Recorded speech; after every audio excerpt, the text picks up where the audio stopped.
let's analyze this. So, Cultaholic, I believe possibly a week ago, did another career retrospective on the career of the Heartbreak Kid, Shawn Michaels, former 4-time world champion, 8-time tag team champion, back-to-back Royal Rumble winner, and soon to be 2-time Hall of Famer. I personally, myself, got him ranked number 1 of all-time professional wrestlers, not just WWE wrestlers.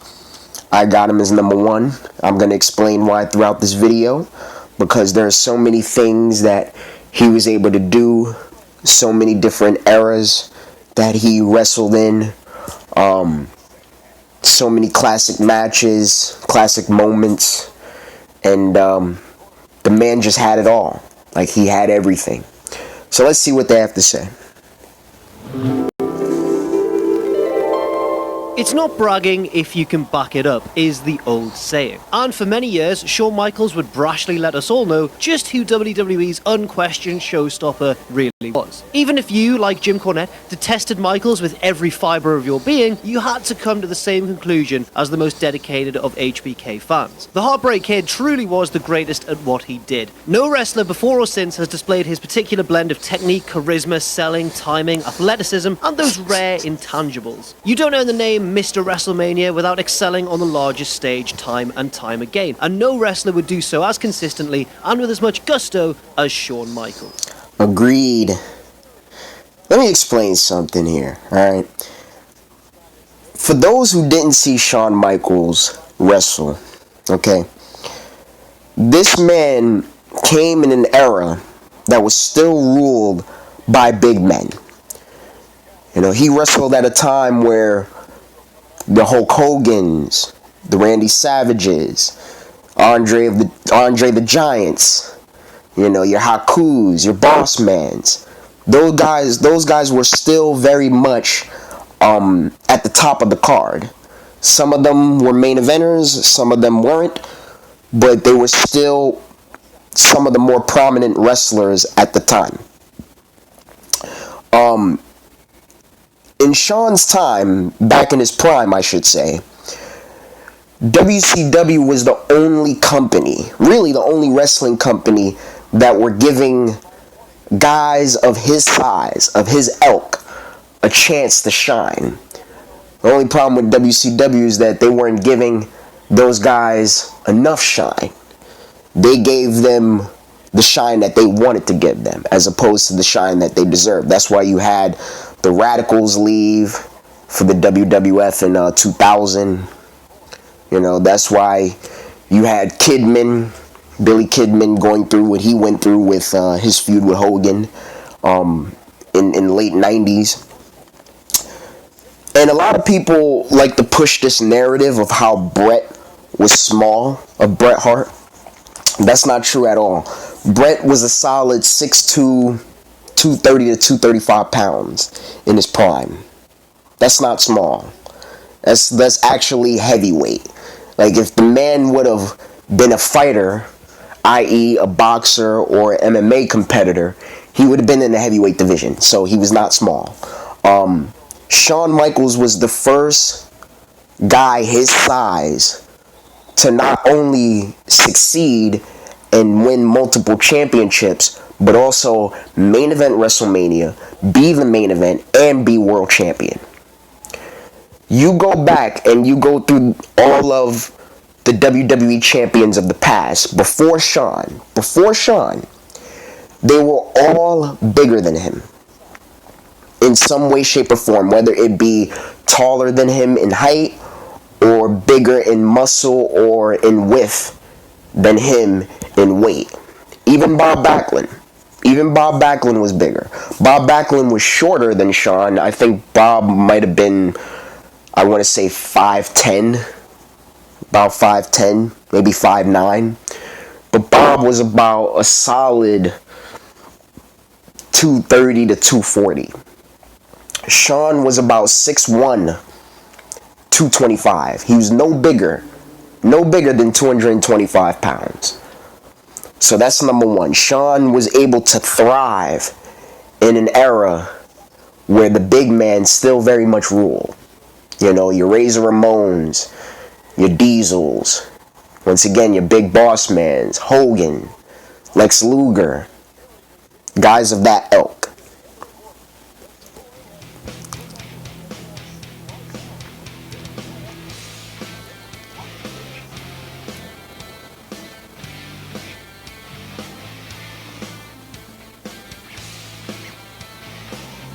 Michael Shawn Hickenbottom inverted his first and middle names to create his professional handle, while training at the steady hand of veteran grappler Jose Lothario. Michaels made his in-ring debut in October 1984, losing to Art Cruz in a textbook undercard bout for a Mid-South Wrestling card. Reportedly, the performance of the 19-year-old Michaels impressed many of the veterans on hand, who were a little bit surprised to learn that it was only his first match. From there, Michaels would cross over into different territories, including World Class in Dallas, Central States in Kansas City, and closer to home in Texas All-Star Wrestling. At the age of 20, Michaels debuted for Vern Gagne's American Wrestling Association, joining up with Marty Jannetty, with whom he'd previously teamed in Central States, to form the Midnight Rockers. It was there that the two boyish, fun-loving high flyers would engage in an exciting, sometimes bloody feud with the duo of Buddy Rose and Doug Summers, which would eventually involve the AWA World Tag Team belts. The teams feuded throughout 1986, the chase culminating with the Midnight Rockers winning the titles in January 87. Sadly, they would have to drop the gold that May to Boris Zhukov and Soldat Ustinov, but it was because bigger things were on the horizon. 1 week after dropping the belts, the Midnight Rockers followed in the footsteps of many AWA stars before them, brother, and turned up in WWE. They only lasted a couple of days with the promotion before being fired, the result of an apparent altercation at a bar after one TV taping. What a pair of naughty boys. Michaels and Jannetty felt that they had blown the chance of a lifetime and were stuck traveling through territories like Continental Wrestling and Memphis before turning back up in AWA. There, they regained the tag team belts once more, defeating the Dennis Condrey and Randy Rose version of the Midnight Express before dropping the gold to Pat Tanaka and Paul Diamond, aka Bad Company. But it wasn't all over. 1 year after watching the WWE dream go up in smoke, Michaels and Jannetty were called back to the company by Vince McMahon, who was willing to give them another chance. Trying harder to be a little bit more professional, the pair wrestled under the shortened name of the Rockers and excited crowds with their elaborate double teams and endless energy. Sometimes nicknamed the Masters of Motion, the Rockers dazzled audiences in bouts with the Brainbusters and the Fabulous Rougeaus, and even face versus face epics with the Hart Foundation. Let me say this. I recently gone back and watched their match with the Rockers versus the Brainbusters from MSG back in '89. And the match is the first match that is on Shawn's Heartbreak Kid collection. It's a new collection that they just put up on the network, I want to say about 4, maybe 5 days ago. I went back and watched that match, and that has to be one of the best tag team matches that I've seen. And I've seen a lot of great tag matches, but that has to be up there. Maybe not top 5, but definitely top 10. It was very good. And what's crazy is that you get so invested into the match that by the end you don't realize that it was under 20 minutes. Like, the match was like under 20 minutes. It wasn't even that long, and it felt like it was almost a half an hour of just solid tag team wrestling. Both teams just clicked. They just had it, you know. And that's the great thing about Shawn's whole career, is that there's only one wrestler I know that Shawn didn't have great chemistry with, or maybe two, technically two. That's Vader. And, you know, look, we all know how Shawn was at that point. He wasn't necessarily the easiest to work with. And also Hulk Hogan from SummerSlam 2005, which to me, that is the worst Shawn Michaels match I've ever seen. And I try to forget about it as much as I can, even though I can't, because it happened. You know, I'm not WWE. I don't try to forget certain things. You know, whatever happened, and I have to remember it. So, but that doesn't mean I have to, doesn't mean I have to constantly bring it up, but I don't forget it. The Rockers should have been tag team champions. The fact that they didn't get one championship it bothers me to this day, because they were a really cool and fun team to see, and the fact that they won tag titles everywhere else they went except for the WWF is very disappointing. I remember, not I remember, but in Shawn's Mr. WrestleMania collection, I believe heading into the match with, I want to say, the Orient Express. It was either heading into the match with the original Orient Express from WrestleMania 6, or heading into the match with Haku versus, Haku versus, oh my god, I believe it was Haku versus, oh man, his name escapes me, the Barbarian. Haku versus the Barbarian at WrestleMania 7. It was heading into one of those matches. He has like a sit down where he talks about how him and Marty, and like he said, it pains me to say this, something like this. I'm not saying it in verbatim, but he said, Marty and I are going to go down as one of the most underrated tag teams of all time. And I believe that to be true. And people don't bring up the Rockers enough because of the fact that they weren't champions.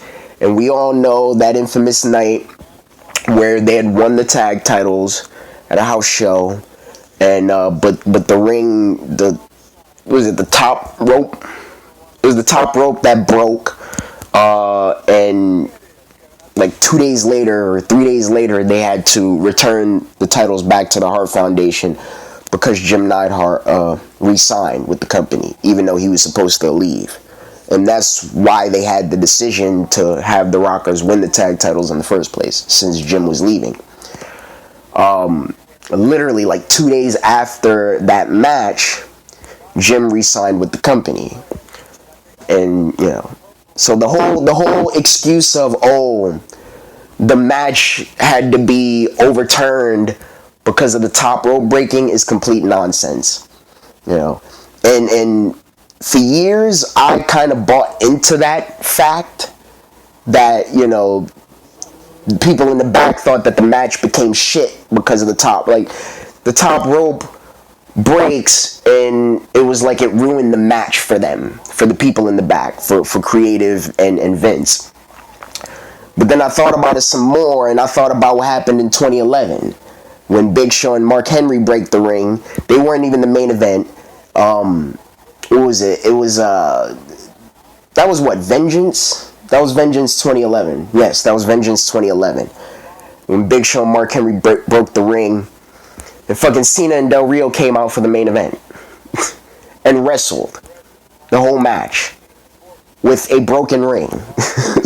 You know, so when you think about that, when you put that into the equation, it's like that was stupid to still have the Rockers give the titles back and then, you know, null and void the whole them becoming champions. It was ridiculous, I thought.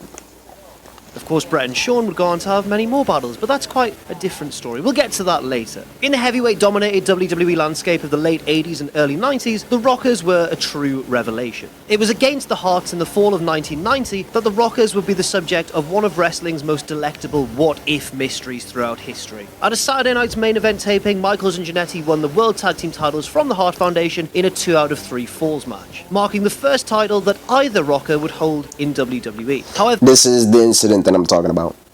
I forgot it was a Saturday night's main event taping. I thought it was just an hour show.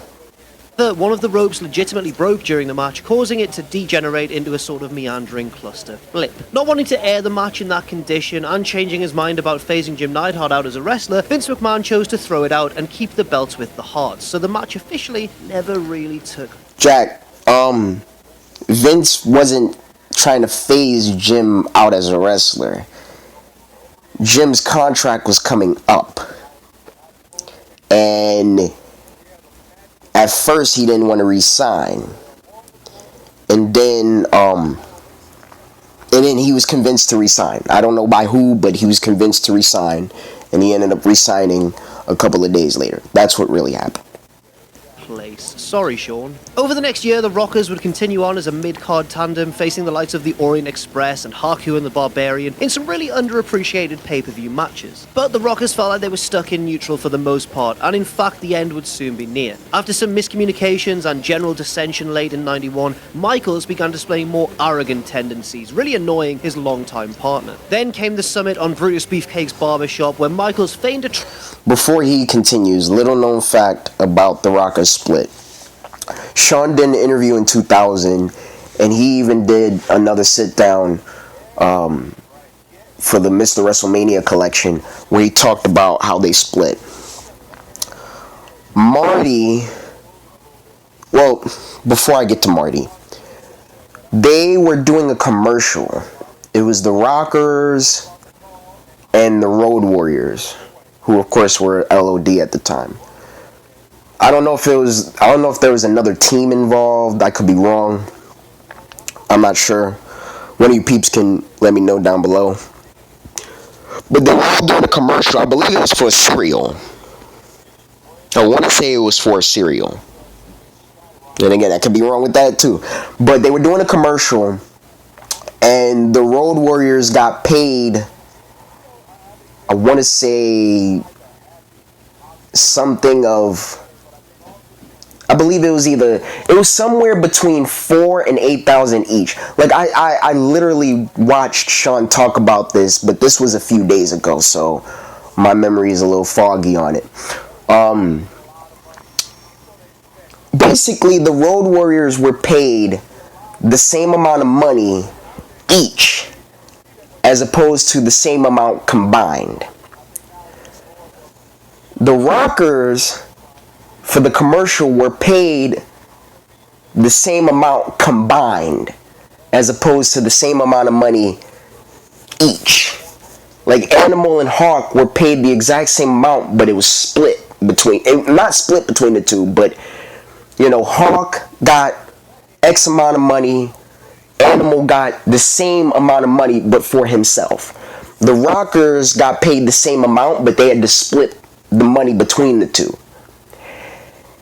When they found out that the Road Warriors got paid the same amount individually, they were pissed, especially Marty. So he called Vince and said, "Look, man, we're not appreciative of how underpaid we're being. Like we're getting underpaid here." Vince says something to the effect of, "I can't pay you guys any more than what you're making right now at the moment." So Marty said, "All right, we got to come to a solution. Otherwise, we're gonna sign with WCW." Vince goes and says, "Well, do what you gotta do. I mean, if you choose to sign with WCW, then by all means do so. But I just want you to know that I still appreciate the work that you two have done for this company."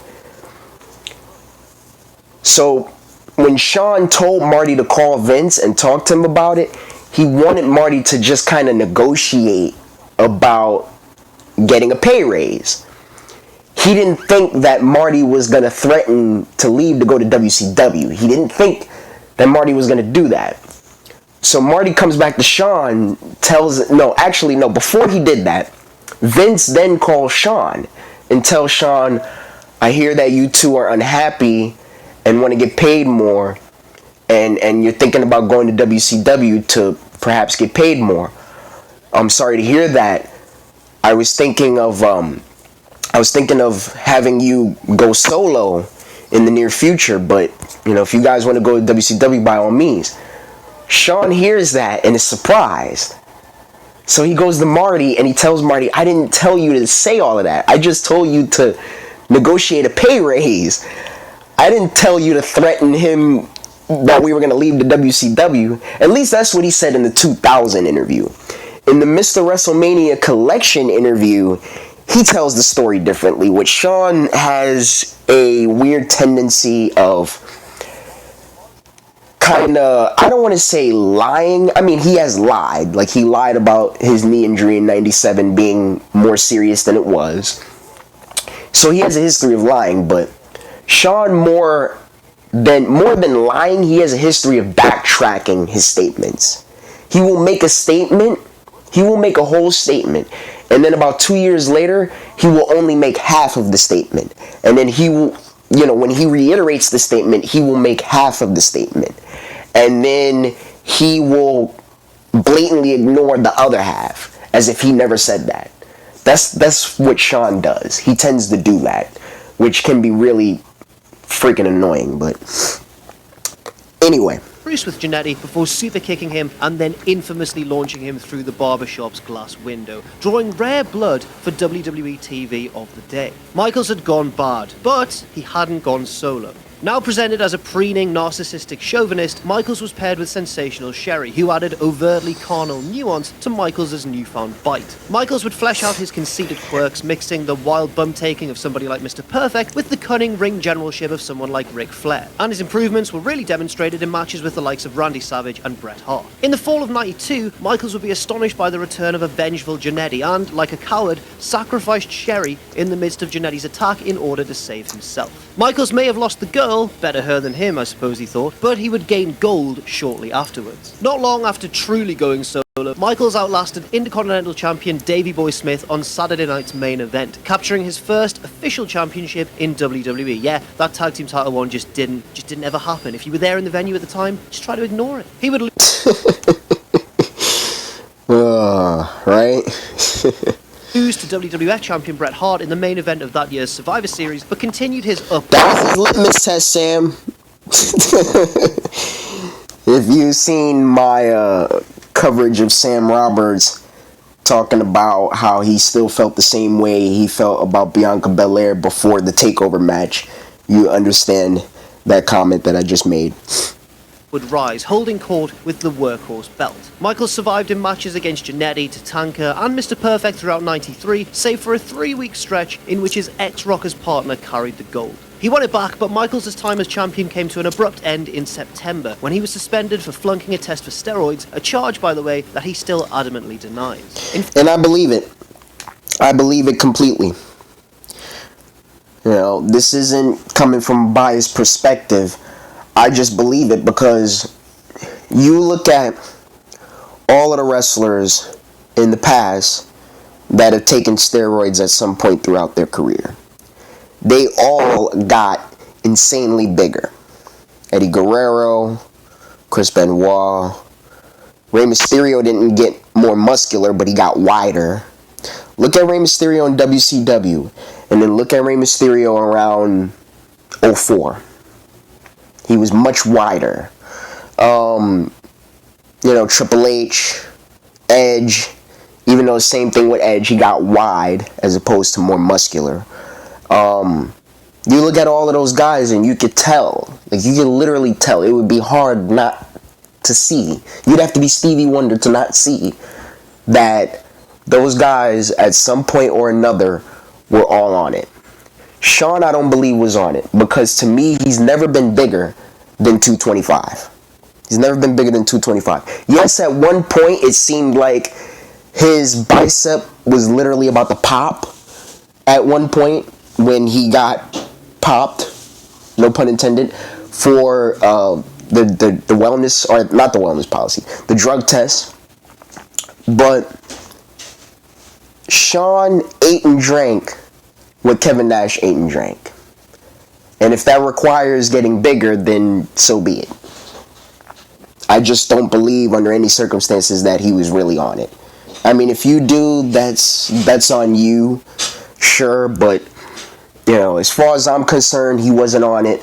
And I like to think that if he really was on it, at some point over the last 5 to 6 years, somebody would have mentioned it. Somebody would have came out and said it. So In fact, Michaels briefly quit WWE out of protest, during which time Razor Ramon won the vacant title. When Michaels was coaxed back into the company that November, because they knew just how good he was, he carried around a duplicate IC belt, claiming to still be the rightful champion, and disputing Razor's reign. This led to one of WWE's most famous matches of the time at WrestleMania 10 inside Madison Square Garden, a ladder match with both belts hanging over the ring to settle the dispute. Michaels and Razor warred for 19 excellent minutes, executing stunts never before seen in WWE, before Ramon narrowly pulled down both straps for the victory. Little known fact, that match went overtime. They weren't supposed to go on as long as they did. And I think because of that match, I believe it shaved off, I want to say it shaved off the main event, Bret and Yoko. Yeah, I think Bret and Yoko ended up being shorter because of this match. And a lot of people were not happy by that. I truly believe that this was the real first sign of the alleged clique, ruling the WWF with an iron fist. This was one of those first instances. Match is revered as an all-time classic, especially because it took place at WrestleMania, and it really established Michaels' reputation for stealing the show on the grandest stage of them all. Many more further examples would follow. Shawn firmly established himself as a one-of-a-kind performer in that ladder match, and a year later would actually be in the World Championship match at WrestleMania 11 against a man... No litmus test, Sam. And that had been his ally from June 93 till Survivor Series 94, Diesel. The pair broke up following a handful of miscues, and when Diesel won the top prize shortly afterwards, Michaels earned the right to chase him via winning the 95 Royal Rumble match from the number one position. The first... Sadly, that was one of the worst Royal Rumble matches, mainly because it was the shortest Royal Rumble match in history. The match was literally only 35 minutes and change. Ridiculous. But I still enjoyed it, though.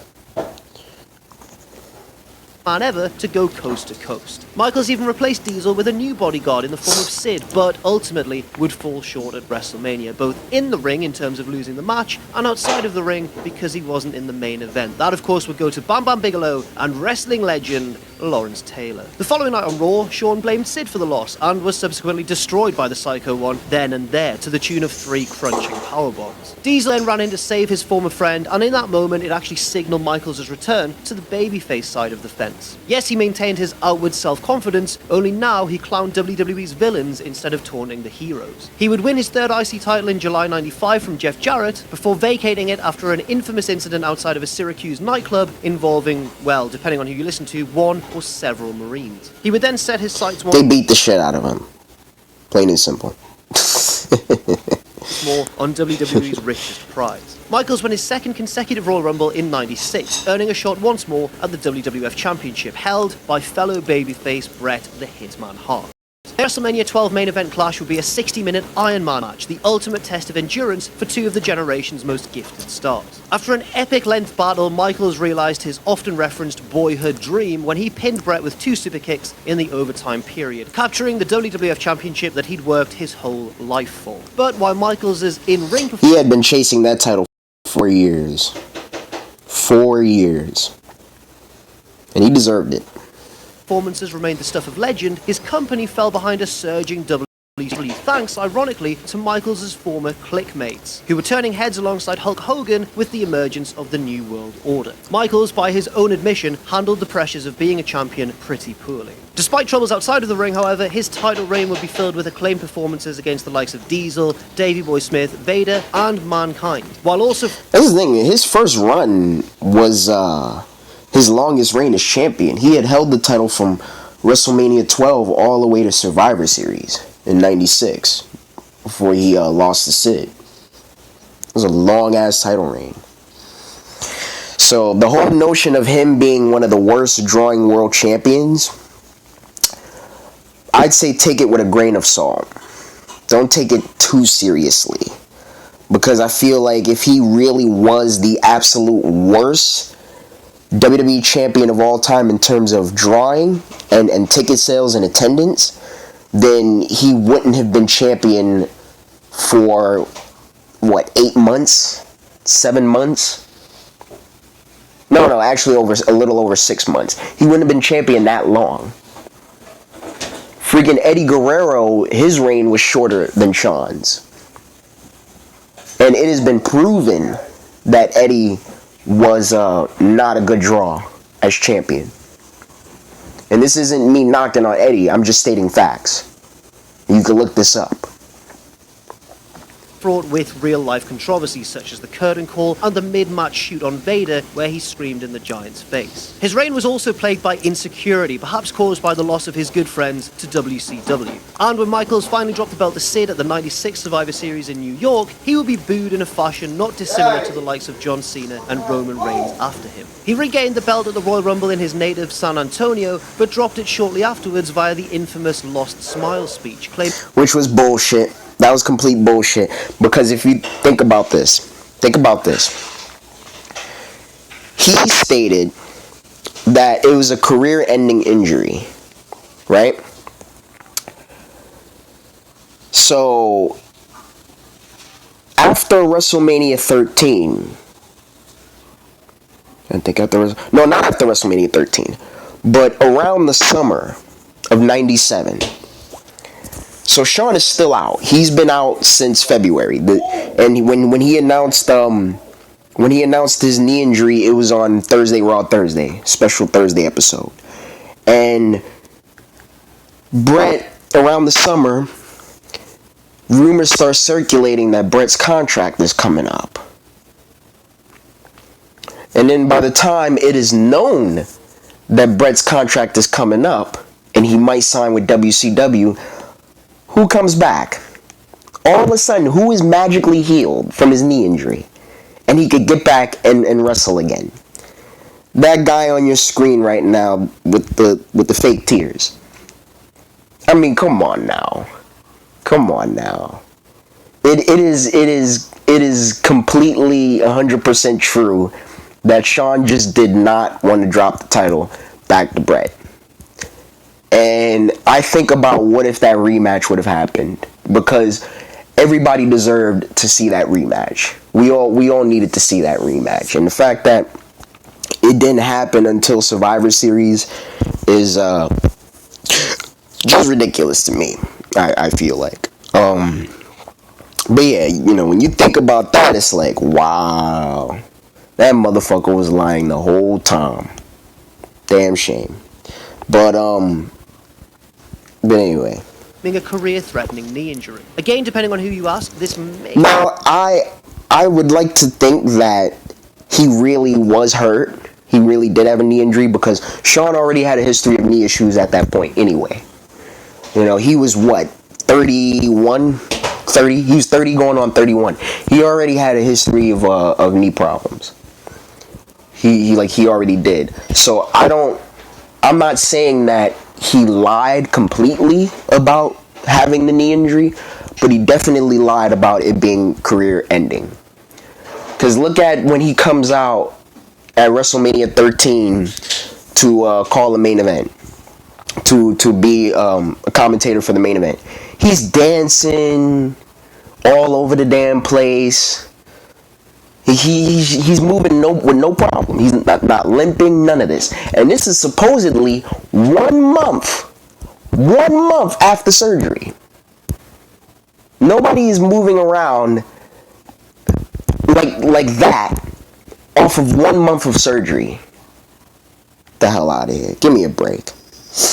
Have had something to do with the fact that Michaels was rumoured to be dropping the belt to Bret Hart at WrestleMania, repaying the favour from 1 year prior. Controversies continue to follow Michaels, particularly in the form of real-life animosity with Hart that turned ugly, as the two infamously fought backstage for real the night after the '97 King of the Ring. Michaels temporarily walked out of the company, returning to initiate a heel turn and then feud with The Undertaker. It was in that feud that three very important things came to pass: the birth of D-Generation X, the first ever Hell in a Cell match, and the debut of Kane. That cell match with The Undertaker was a genuine masterpiece of mayhem and carnage, once again affirming Michaels' in-ring brilliance. But brilliance would precede betrayal, as 5 weeks later, one of the most infamous moments in WWE played out at the '97 Survivor Series in Montreal, Quebec, Canada. With Vince McMahon overseeing the operation, Michaels helped carry out a conspiracy against main event opponent and WWF champion Bret Hart. This would see the WCW-bound title holder defeated through a premature and false submission stoppage. Michaels had little love lost for Bret Hart at the time, but did admit that his participation in the Montreal Screwjob gnawed at him, as he knew he was already an unpopular figure in the locker room. Bret was finished as a WWE wrestler, and very soon Michaels would be as well. It was in his third championship reign that Michaels... Let me just say real quick, Bret should have retired after Montreal. I know that's going to float over a lot of people's heads, but looking back in retrospect of his WCW run, he should have retired after Montreal. That's how I feel about it.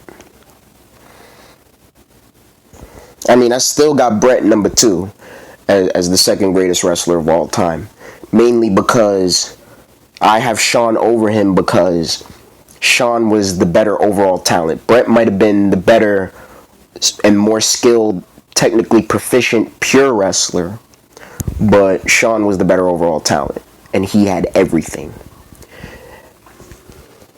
Sustained a back injury at the 1998 Royal Rumble, whilst wrestling in a casket match with The Undertaker. Weeks later at home, Michaels was said to be unable to even stand up and had to be taken to the hospital, where severe damage to his discs was revealed. The champ stayed out of the ring until WrestleMania 14, where he put over Stone Cold Steve Austin while in obvious pain during the latter portions of the match. Which I still give him a lot of credit for being able to do that. You could tell that man was in so much ridiculous pain, and he still was able to carry on a really good, borderline great match with Stone Cold Steve Austin. Age of 32, and having passed the torch to the next big thing in wrestling, his future in the business was suddenly very much in question. And when the dust settled after WrestleMania... Oh, actually, Jack, Shawn was 33. He had turned 33, I believe, a day before that WrestleMania. He wasn't 32, he was 33. HBK was nowhere to be seen.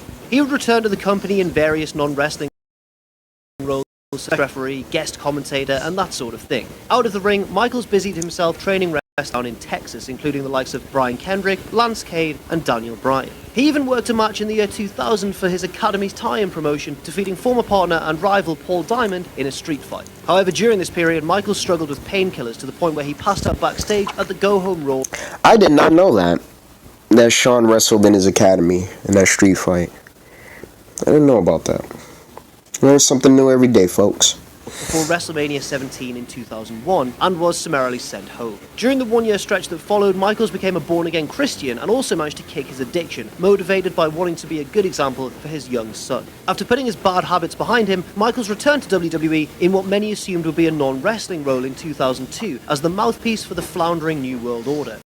Or New World Order, because, it wasn't the 90s anymore and they were trying it again. When that fell, Michaels entered into a rivalry with real-life best friend ever, Triple H. Would see Michaels wrestle his first WWE match in over 4 years. With no signs of ring rust evident whatsoever, Michaels carried his half of an absolute thriller at SummerSlam 2002, a dramatic and uplifting brawl for the ages. Cashing in on his unexpected comeback, Michaels captured the final world title of his career, the new World Heavyweight Championship belt from Triple H in the first ever Elimination Chamber match at Survivor Series 2002. What a huge moment. For the time being, Michaels was keeping his performances few and far between, not wanting to take too many chances with his health. He was, however, coaxed into a feud with Chris Jericho that led to WrestleMania. You know what that's called? That's called having a high wrestling IQ. A lot of people like to claim that, Shawn was never really good, especially in his comeback run. He wasn't that great in the ring because he didn't do nearly half of what he used to do when he was in his prime. Yeah, that's called actually taking care of your body. That's called a high wrestling IQ. That's called being smarter. Shawn was a lot smarter in his comeback than he was in his prime. Hell of a lot smarter. And even though Shawn was a little more limited, he still was putting on classic after classic after classic after classic. Not many wrestlers can say that. And you might, and what separates him from somebody like Kurt Angle is that in 2003, after his match with Brock Lesnar at WrestleMania 19, Kurt should have slowed down. He should have slowed down. And he didn't. He didn't, because he was going in for a second neck surgery, and he went for a more a more quick surgery as opposed to a surgery that could have him out for a year or over a year. That was Kurt's issue. Kurt was so stubborn, which I don't blame him for being stubborn, because that's who Kurt was. He was so stubborn and he was so competitive that he wanted to be known as the greatest of all time in the history of the sport. So I understand that. I completely get it. That's the thing. Don't let Kurt Angle fool you when he says he believes that John Cena is the greatest. Because he's full of shit. He's full of shit. That's him playing that fake humble card. And I get it. He has to do it to save face. You don't want an athlete to say that you don't want them to say that they're the greatest. Because it puts them in a different light where it's like, oh, of course you think you're the greatest, you arrogant piece of shit. So, they don't want fans to say that. But deep down, they believe that they're the greatest. Don't let people like Kurt Angle and Michael Jordan fool you when they say, oh, I can't say that I'm the greatest because there have been so many guys that have come before me that were I never got to face and I never got to compete against. So, no. They believe they're the greatest. They believe they're the greatest. They just don't want to say it because they want to be humble, which is fine. I have no problem with that. But deep down, they believe that they're the greatest. That's why they tried so hard. That's why Jordan had to come back for that second three-peat. That's why Kurt Angle had to keep going hard after the second neck surgery.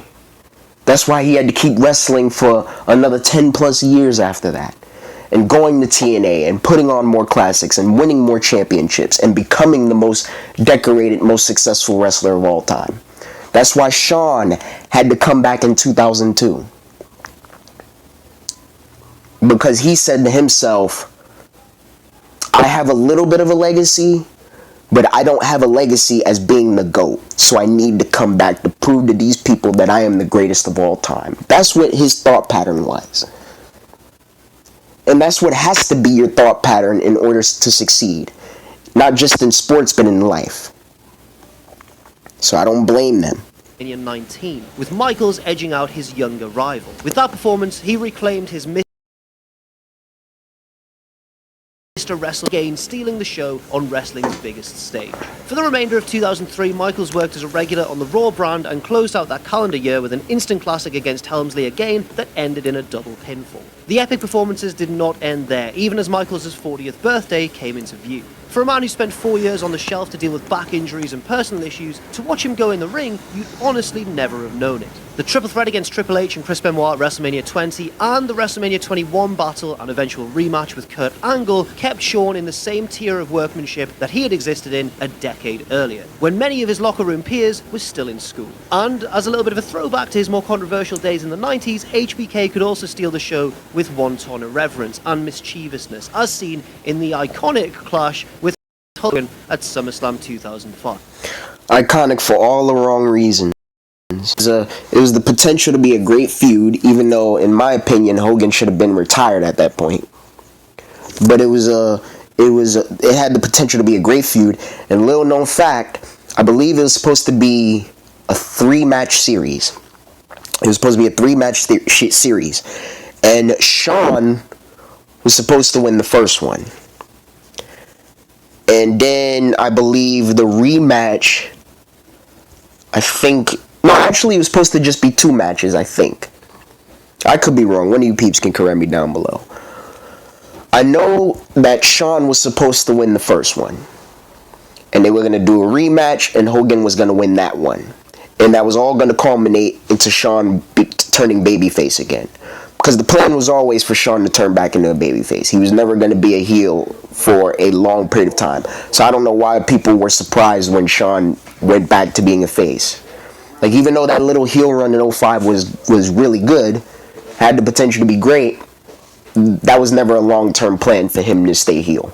But of course, Hogan had to ruin the 2-match series by, exercising creative control, brother.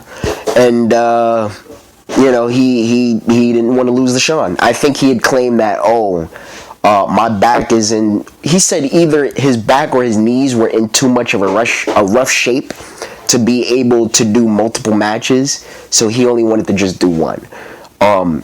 They came to an agreement to just do the one and have Shawn lose. And Shawn didn't like that shit. He was pissed about that. Because he felt that Hogan... Because that's the thing, they all agreed on having the 2 matches. But then all of a sudden, at the last second, Hogan didn't want to do 2 matches anymore. Because of his injuries. So Shawn was pissed, and this is Shawn's absolute worst performance that I've ever seen. Probably, arguably, the worst performance by a wrestler that I've ever seen in all my years of watching the sport. Because he just ruined this match with his overselling. And it's iconic for the wrong reasons. People talk more about the behind-the-scenes part of this match as opposed to this actual match. That's a problem. That's a problem for me. That should be a problem for everybody. So yeah, Hogan ruined it. Shawn ruined it with his flopping, and that's it. Just look at some of those bumps. As the calendar flipped to 2006, Michaels began doling out crotch chops once more, well, making the gesture towards his belly button since he'd changed his weight. The first nod to his DX past came against Vince McMahon in an overachieving bloodbath at WrestleMania 22. Honestly, I still maintain that this should not have been awarded Match of the Year by Pro Wrestling Illustrated. And I stand by my statements, my sentiments, that this was only given Match of the Year by PWI as an overall career achievement for Vince McMahon. I think it was one of those things where it was, thank you, Vince, for providing us and running this successful wrestling organization for over the last 2 decades since you took it over from your father. Like, thank you for all of the years of your service. So we're gonna give you this as Match of the Year. That's what I believe. Because there were so many other matches that were better than this one. You know, Kurt Angle versus Undertaker at No Way Out for the world title. Edge and Cena at Unforgiven in the TLC. RVD and Cena at One Night Stand. that match was so much better than it had any right to be. The DX reunion was made official late that spring when Triple H turned babyface in order to create hijinks with his old friend once more. The two terrorized the McMahons with gags that were more Warner Brothers inspired than truly edgy, but whatever, they sold a ton of glow sticks nonetheless. But Michael still had business to attend to as an in-ring deity, and continued to churn out the classics. A WrestleMania 23 loss to WWE Champion John Cena could have been 2007's Match of the Year had the two not then topped themselves in a thrilling hour-long marathon in London the following month. The next So Cena's overrated, right? Because allegedly Shawn carried him, right? Give me a break. Cena's in the top 10. It's not even disputed. He's in the top 10. Now, is he the greatest Vince would like to make you believe? Hell no. Someone who spent most of their careers selling on their ass and landing on their ass with almost every move. No, you cannot be the greatest if you land on your ass from every freaking move that's done to you. No. But Cena can hold his own, and he matured, and he got smarter, and developed an even greater IQ and understanding than he did when he was younger. And that's what makes him an all-time great. And I like to think that CM Punk brought that out of him. But that's another video for another day. WrestleMania would prove bittersweet for Shawn, as he would be the one to retire Ric Flair, defeating his wrestling idol in heart-wrenching fashion. To me, this made him number one. Not him and Jericho, but him and Ric Flair. That match, by the end of that match, it kind of sealed the deal that, okay, Shawn he's the greatest. If not number two. The summer of 2008, things got personal between Michaels and a suddenly very serious Chris Jericho, who was intent on causing Michaels' ruin. One match at the Great American Bash then led into Jericho accidentally striking Michaels' wife Rebecca at SummerSlam. That was followed by an intense, unsanctioned match at Unforgiven, before the sworn enemies fought tooth and nail in a hate-filled ladder match 4 weeks later at No Mercy, ending perhaps the most personal feud of either man's career. Then came the two-part pièce de résistance of Michaels' brilliant career. 2 matches with The Undertaker at consecutive WrestleManias. I'm gonna guess that you've probably heard of these ones. The first match was solely wagered on pride and is cited as one of WWE's all-time greatest bouts. 1 year later, Michaels then wagered his career... Shawn and Undertaker, and Becky Lynch said this when they had her do the Superstar picks on the network. She said that match was as close to perfection as you can get for any match. And it's hard to argue with that. Against Undertaker's streak, and again came up short. At age 44, Michaels ended his in-ring career. Let's just ignore Crown Jewel. He was 45, Jack, not 44. He turned 45, I think, that day. This is March 28th, 2010. I'm pretty sure. And I'm pretty sure March 28th is his birthday. The only appropriate way, with a show stealer. Michaels still pops up occasionally as a distinguished guest and keeps busy in NXT as both a creative mind and as the highest level of athletes in Orlando's Performance Center. It's perhaps fair to say that Shawn's career in wrestling has truly run the gamut of emotions, exhibiting as much genius as he has been the cause of numerous headaches. But today, the general consensus seems to be that the good has far outweighed the bad. Hell yeah. Especially with his comeback run. That comeback run, he really buried, you know, this isn't a joke. He buried all of the bad. He buried all of the bad. He put all of the bad behind him. You know, and for those of you who want to get on me for comparing Shawn to Michael Jordan in terms of being our wrestling version of Michael Jordan, because, you know, Shawn made too many mistakes and gave too many people headaches. Well, didn't Michael Jordan have a gambling problem? Wasn't he known for causing his own teammates headaches? So nobody's perfect. Let's not forget that. It's the same man that damn near knocked out Steve Kerr during practice. So, you know, if you believe that story. So that his contributions to the business are more than enough to keep him in pro wrestling's pantheon for eternity. Shawn Michaels always strived to be the best, and inside that wrestling ring, he was always able to continuously prove that he was. So that was the cut. Alright, that was Cultaholic. Let me put on a picture of him by himself. Here we go. That was Cultaholic on the career retrospective of the great Shawn Michaels. I believe that he is the greatest professional wrestler of all time. And I believe that you can't really argue with that. I mean, you could. You could throw Bret Hart, Kurt Angle, you know, Undertaker.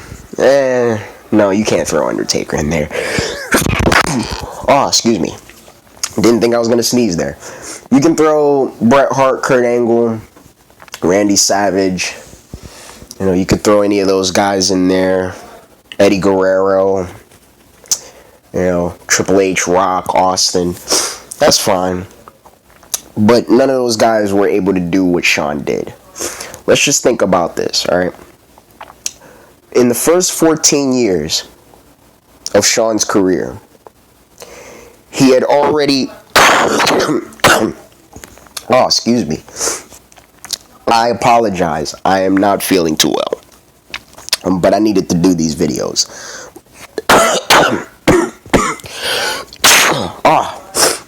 Oh my god, I'm so sorry. I needed to do these videos though. It's been over a week. In 14 years, Shawn had main evented 2 WrestleManias in a 14-year pro career. Shawn had main evented 2 WrestleManias. He had won 3 world championships. He had won, I want to say, 5 or 4 tag team titles. No, he didn't win them in the WWF, of course, at the time. Well, he won one with Diesel. Excuse me. He won one with Diesel, and he won one with Austin. he had 3 IC titles, 1 European title, back-to-back Royal Rumble winner, and we have to acknowledge that Shawn's back-to-back Royal Rumble wins were much more important and much more impressive than Hulk Hogan's back-to-back Royal Rumble wins in 1990 and 91, because when Hogan did it, there was nothing at stake. It was just, I guess it was just pride. It was just bragging rights. That's it. There was nothing of substance that was really on the line when Hogan won those 2 Rumbles. Now, unofficially, if you want to say unofficially, when Hogan won in 91, he was granted the title shot against Sergeant Slaughter at WrestleMania, but that was unofficial. With Shawn, it was official for him to win those 2 Rumble matches and get world title shots. In 95 against Diesel, and 96 against Bret. He was the first Grand Slam champion, we all know this. The 4th Triple Crown champion. He's about to be a 2-time Hall of Famer. He has 1 PWI Feud of the Year and Feud of the Decade award. He's won Feud of the Year twice from The Observer. He was ranked number 1 in PWI's 500 in 1996.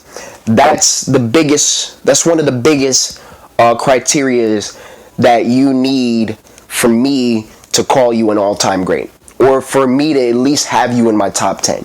You have to have been ranked number 1 on Pro Wrestling Illustrated's 500 annual list, because the PWI ranking a wrestler number 1 to me is the equivalent to an NBA, MLB, or NFL or NHL player being awarded MVP for the season.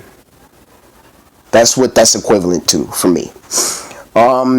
He's got the most Match of the Year awards with 11 from Pro Wrestling Illustrated and another 4 from The Observer. Him and Marty won Tag Team of the Year for 1989, and he's main evented 5 WrestleManias. For me, you have to main event at least 2 WrestleManias to be in my top 10. He main evented 5. But within 14 years, the first 14 years of his pro career, he had main evented 2. And that's really impressive. Shawn was able to succeed in the big man era. And he was able to wrestle in multiple eras. Which is not really hard. A lot of wrestlers do it, but for him to do it at a high level, at an elite level, within each era, with no signs of slowing down, with no signs of any real significant bad performances, Shawn Michaels, he has to be the greatest. To me, he's the Michael Jordan of professional wrestling. You know, he set the bar so high that I don't know who is going to top it in terms of his accomplishments. And we can't just solely go based off of accomplishments, because if we want to go by overall accomplishments, then Kurt Angle is the greatest, because he is the most successful, most decorated wrestler of all time. Kurt Angle is the singles wrestling equivalent of the Dudley Boys, where he was successful everywhere he went. So if we want to go just simply by accomplishments, we shouldn't. We have to go by accomplishments, we have to go by performances, but we also have to go by storytelling, promo ability, charisma. We have to go by impact. Shawn was very impactful, like I said earlier in this video. He was the first world champion of his size in any wrestling organization. In 1996. He was the lightest world champion at the time that he won it, up until Rey Mysterio. That's significant. That's very impactful. And I don't know what else I could say. You know, I didn't have him ranked number 1 until that comeback run. You know, he needed that comeback run. That comeback run really cemented his legacy as, you know, as you having to have him at least in your top 5. Because being the greatest is not about having the most wins or even earning the most accomplishments. Those are factors, but those aren't everything. It's mainly about impact and how you held things together through the good times and the bad times, which Shawn was able to do. No doubt about it. No doubt about it. So this was a great video. Very informative. Some things I didn't know that I just found out through this video. And this was great discussion. I feel like for me to talk about. So I'm out.